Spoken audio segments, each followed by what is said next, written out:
नमस्कार, स्वागत है आप सभी का मेरे चैनल में। मैं हूं सुनैना। आज की वीडियो बहुत ही ज़्यादा इंपॉर्टेंट होने वाली है क्योंकि आज की वीडियो में मैं आपके साथ शेयर करने वाली हूं कि कैसे किसी भी टाइट हो गए ब्लाउज़ को लूज़ कर सकते हैं। जनरली हम लोग क्या करते हैं कि पुरानी सिलाई के ठीक साइड में एक और सिलाई चला देते हैं और पुरानी सिलाई को खोल देते हैं। लेकिन अगर आपके पास ब्लाउज़ में बिल्कुल भी मार्जिन ना हो तो आप उस ब्लाउज़ को कैसे सही करेंगे। तो इसके लिए मैं आपको दो बहुत ही कॉमन और ईजी ट्रिक्स बताऊँगी जिससे आप अपनी किसी भी ब्लाउज़ को सही कर सकते हैं। स्टार्ट करेंगे आज के इस वीडियो को, लेकिन अगर आप चैनल पर न्यू हैं तो इसी तरह की यूज़फुल स्टिचिंग वीडियोस देखने के लिए आप मेरे चैनल को सब्सक्राइब कर सकते हैं। साथ ही बेल आइकन को प्रेस करें जिससे मेरे आने वाली वीडियोस की नोटिफिकेशन आपको मिलती रहे। So now let's get started. तो ये ब्लाउज़ का फ्रंट नेक है और ये बैक नेक है। फर्स्ट और सबसे इजी ट्रिक ये है कि अगर आप डीप नेक पहन सकती हैं। डीप नेक मतलब बहुत ज़्यादा डीप, जैसे 10, 12, 13 इंच तक ब्लाउज़ के नेक को डीप कर देना है। तो इसके लिए इस तरह से ब्लाउज़ को फोल्ड कर लेंगे और ब्लाउज़ के बैक नेक को जितना भी डीप रखना हो उतनी पर ही मार्क कर लेंगे। जैसे ही आप ब्लाउज़ के बैक नेक को कट करके डीप करेंगे, आपका ब्लाउज़ अपने आप ही 2-2.5 इंच तक लूज़ हो जाएगा। तो इस ब्लाउज़ में बैक नेक है 7 इंच। इस तरह से इंच टेप को रखकर आपको मार्किंग कर लेनी है जितना भी आपको डीप चाहिए। इसके बाद नेक के लिए राउंड शेप ड्रॉ कर लें और इसी लाइंस को फॉलो करते हुए कट कर लें। तो बस इतने से काम में ही आपका ब्लाउज़ बिल्कुल परफेक्ट हो जाएगा। अब मैं आपको सेकंड ट्रिक बताती हूँ। इसमें क्या है कि ब्लाउज़ के बैक नेक में एक्स्ट्रा फैब्रिक ऐड करके ब्लाउज़ को लूज़ कर सकते हैं। तो इसके लिए ब्लाउज़ के बैक वाले पैनल को बिल्कुल सेंटर से कट कर देना है। बिल्कुल सेंटर से आपको कट कर लेना है और देख सकते हैं यहाँ कुछ स्टोन और सीक्वेंस वर्क है, तो इसे हम कट कर लेंगे। तो सीक्वेंस वर्क को रिमूव कर लेने के बाद मैं इसे इस तरह से फोल्ड कर रही हूँ सेंटर से और यहाँ एक लाइन ड्रॉ कर लेंगे कट करने के लिए। तो बिल्कुल सेंटर पर मैंने ये मार्किंग कर ली है और अब इसी लाइन को कट कर लेना है। तो ये कटिंग हो गई है। इसके बाद आपको किसी भी मैचिंग या कॉन्ट्रास्ट कलर में डोरी तैयार करनी है। तो जैसे ब्लाउज़ के लिए डोरी बनाते हैं सेम वैसे ही इस डोरी को भी बना लेना है। अब इसमें ये डोरी लगी है तो आप डोरी को चाहे तो रख भी सकते हैं या निकाल भी सकते हैं। तो मैं इस डोरी को हटा दूंगी। तो इस तरह से डोरी को मैंने हटा दिया है और आगे की वीडियो में मैं बताऊंगी कि इस डोरी का क्या करना है। अब कटिंग वाले बैक पार्ट के ऊपर ये जो हमने डोरी तैयार की है, इस डोरी को यहाँ पर इस तरह से अटैच करना है। मतलब इसे ब्लाउज में लूप्स की तरह से स्टिच करना है। तो इसके छोटे छोटे लूप्स तैयार करने के लिए मैं इसे इक्वली कट कर लूँगी। इस डोरी से मैंने टोटल 8 पीसेस रेडी किए हैं। आप इससे ज़्यादा भी बना सकते हैं। ये आपके चॉइस पर डिपेंड करता है कि आपको कम लूप्स चाहिए या ज़्यादा। तो ये कटिंग कर ली है। देन आपको लेनी है ये मैचिंग फैब्रिक। अगर मैचिंग फैब्रिक नहीं भी है तो भी चलेगा क्योंकि ये फैब्रिक अंदर चला जाएगा सिलाई के बाद। अब देखिए इस तरह से आपको मार्किंग कर लेनी है लूप्स लगाने के लिए। तो मैंने 1.5 इंच के डिस्टेंस पर ये मार्किंग की है। ये मार्किंग आपको दोनों साइड पर करनी है। अब इसे सेंटर से फोल्ड कर लेंगे और यहाँ पर इसे स्टिच कर लेंगे। और ध्यान दें इसके फोल्डेड वाले हिस्से को इस साइड ही रखना है। इस फोल्डेड वाले हिस्से को इस साइड ओपन वाली साइड पर नहीं रखना है, ठीक है, नहीं तो फिर ये गलत लग जाएगा। अब सेम तरीके से एक एक करके सभी लूप्स को यहाँ पर स्टिच करते जाएंगे। तो इसी तरह से 4 लूप्स एक साइड और 4 लूप्स दूसरे साइड पर स्टिच कर लेना है। तो ये देखिए इस तरह से मैंने सभी लूप्स को स्टिच कर लिया है दोनों साइड्स पर। इसके बाद अब इस फैब्रिक को लेंगे और इसे अभी कट करना होगा।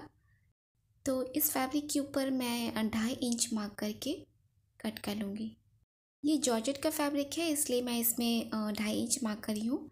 अगर आपका कॉटन का फैब्रिक है तो आप 1.5 इंच भी ले सकते हैं। इस तरह से 2 पीसेस कट कर लेने हैं। अब इस फैब्रिक को यहाँ इस तरह से रख लेंगे। इस तरह से रखकर आपको यहाँ पर स्ट्रेट सिलाई चलानी है। पहले टॉप से फैब्रिक को 1/2 इंच फोल्ड कर लेंगे और फिर इसे यहाँ पर रखकर स्ट्रेट सिलाई चला लेंगे। बॉटम से भी फैब्रिक को 1/2 इंच फोल्ड करके सिलाई लगाएं। अब ये दूसरा साइड है, यहाँ भी सेम तरीके से सिलाई लगा लेंगे।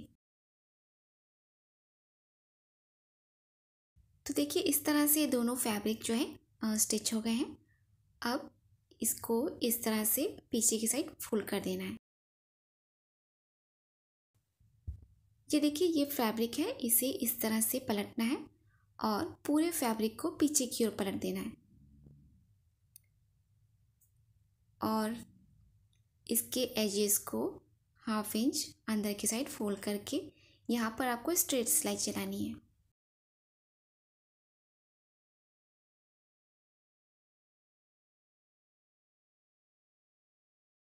और ये सिलाई हमने लगा ली है और सिलाई लगने के बाद ये कुछ इस तरीके से दिखेगा। दूसरी साइड पर भी इसी तरीके से सिलाई लगा लेंगे।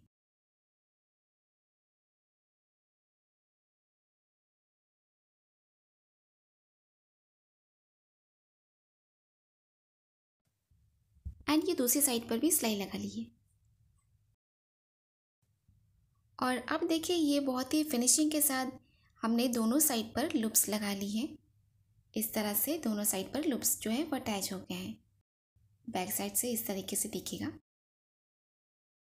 अब इसे इस तरह से रखेंगे ब्लाउज़ को और अब इसके ऊपर डोरी लगाएंगे। अब लेना है आपको शोल्डर वाली डोरी को जो हमने पहले कट करके रखी थी और इन दोनों डोरियों को मैंने आपस में जॉइन कर दिया है और इस तरीके से एक लंबी डोरी तैयार हो गई है। अब इस डोरी को लूप्स के अंदर से इस तरह से बाहर निकाल लेना है। और हाँ, अगर आपकी डोरी में टैसेस लगे हुए हैं या लटकन लगे हुए हैं तो उनको रिमूव कर लेना पहले, ठीक है, उनको बाद में स्टिच कर लेंगे। तो ये पहले वाले लूप में से डोरी हमने डाल दी है। अब सेकेंड वाले लूप में से डोरी को इंसर्ट करेंगे। अब दूसरे साइड की डोरी को क्रॉस कर लेंगे और इसमें सेकेंड वाले में इंसर्ट कर लेंगे। तो देखिए इस तरह से एक क्रॉस बन जाएगा। इसी तरीके से क्रॉस करते हुए डोरी को सेट कर लेना है। जैसे लेसेस बांधते हैं सेम उसी तरीके से इस डोरी को भी इंसर्ट कर लेना है सभी लूप में से। तो इस तरीके से डोरी जो है सेट हो गई है। अब इसमें टैसेस लगा लेंगे। इस फैब्रिक के ऊपर डोरी को बिल्कुल सेंटर में रख लेंगे और इसे इस तरीके से फोल्ड कर लेंगे और अब यहाँ पर तिरछे में सिलाई लगा लेंगे। तो देखिए मैंने सिलाई लगा ली है। अब इसे पलट कर सीधा कर लेंगे। तो इस तरीके से टैसल्स या लटकन आपको लगा लेना है। अब इस डोरी को आप यहाँ पर इस तरीके से बांध लीजिए, ठीक है। तो आप देख सकते हैं ये बहुत ही प्यारा सा डिज़ाइन क्रिएट हो गया है और आपका ब्लाउज़ भी अच्छे से लूज़ हो गया है। इस डिज़ाइन में सबसे अच्छी बात यह है कि आप इसे अपने अकॉर्डिंग एडजस्ट कर सकते हैं। अगर आपको लूज़ पहनना है तो आप इसे इस तरीके से फैला सकते हैं और अगर टाइट पहनना है तो आप इसे टाइट भी कर सकते हैं। अपने अकॉर्डिंग टाइट करके इसे लास्ट में बांध लीजिए। और अगर आपको इतना ओपन नहीं चाहिए या आपको इतना ओपन अगर नहीं चाहिए तो आप इसमें फैब्रिक ऐड कर सकते हैं। कोई भी मैचिंग फैब्रिक लेकर इसे अंदर के साइड से स्टिच कर लेंगे तो इतना ओपन नहीं रहेगा। तो मुझे तो ये ब्लाउज़ ऐसे ही रखना है, मैं इस फैब्रिक को स्टिच नहीं करूँगी। जब आप इस ब्लाउज़ को पहनेंगी ना तो इस तरीके से खींचेगा और पहनने के बाद ये बहुत ही प्यारा लगने वाला है। तो इस तरह से ब्लाउज़ जो है आपका अच्छे से लूज़ भी हो गया है और ये एक सिंपल ब्लाउज़ से डिज़ाइनर ब्लाउज़ में कन्वर्ट हो गया है। तो मैंने आपको 2 ट्रिक्स बताए हैं ब्लाउज़ को लूज़ करने के लिए। आपको इनमें से कौन सा ट्रिक पसंद आया मुझे कमेंट में ज़रूर बताएं। एंड आई होप कि ये वीडियो आपके लिए हेल्पफुल रही होगी। और अगर वीडियो थोड़ी भी हेल्पफुल लगी हो तो इस वीडियो को लाइक एंड शेयर ज़रूर करें और मेरे चैनल को सब्सक्राइब करें। Okay, thanks for watching.